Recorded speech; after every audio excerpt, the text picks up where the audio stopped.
Mike, you're up. The problem that people have with privacy these days is not that their privacy is being abused, it's that the customization is not good enough for them.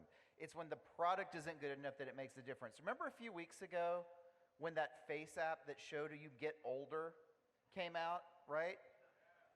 And it came out that it was a sketchy Russian company that was using your data badly. When that news came out, usage went up.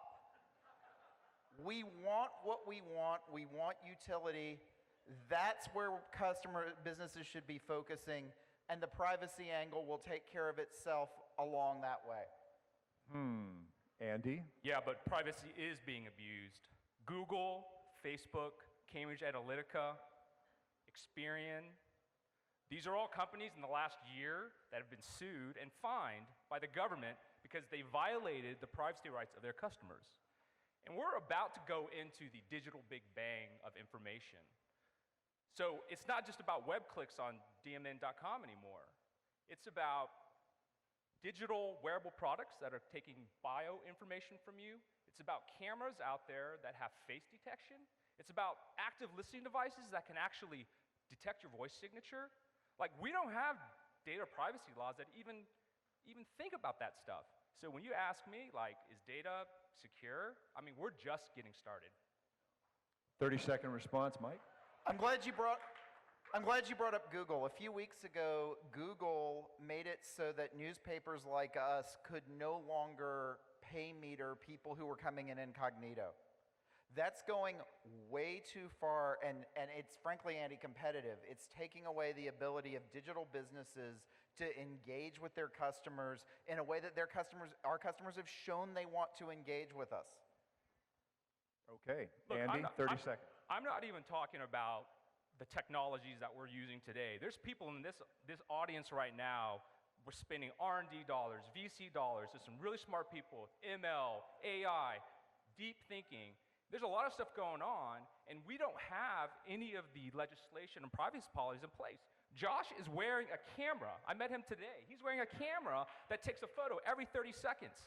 Imagine if everybody in this audience had one. Think about the actual consent laws around that. We haven't thought about it. We need legislation. Oh, my brain hurts. I need Center for Brain Health. Okay. Tarang, you've got the question. So, where do we draw the line between profiling and personalization? Go ahead, Mike. Can you say that again? Where do we draw the line between providing? Profiling. As an immigrant. Oh, profiling.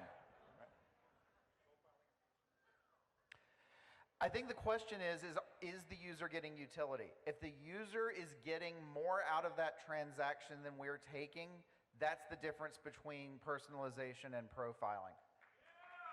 Okay, Andy? I mean, it is a fine line. I think it comes down to consent. Do people know that you are doing it? When you're capturing the data, do they know? And when you're using that data against them, do they know? All right. Question number 2, who's got one? No. See ya? No, wow. No. Come on, guys, I'll ask a question. Well, no, okay, in this context, and do you think generationally, if you want to give your data willingly for customization to get catered to, does that matter anymore? Next gens don't have the same level of security mindedness as predecessors. Boomers, for example. I'm not sure I understood that question. The next generation Could you frame that in the form of a question? The next question? generation give a shit as much as we do? Well, Is the next generation going to give away as much data as we currently do? Is that the question? Is that your final answer? Sure. Final question. You can take that wherever you want. I think they're going to give away exactly as much. Human nature is to want the simple answer. I looked up today some research. 90% of people think that IoT devices are creepy in the way that they take your data. 70% of those people have an IoT device in their home. They must think it's a good deal. Andy. Absolutely, we're going to be giving away more information. On a daily basis, we actually produce a quintillion bytes of data a day. That is 100 billion times 100 billion. And today, we created more than yesterday, and tomorrow we'll create more than today. And so we have to have privacy, data privacy laws that respect data privacy as a human right. I think we went out on a bang. That was an awesome fight. So go look at your device. Raiden wins. Andy Chen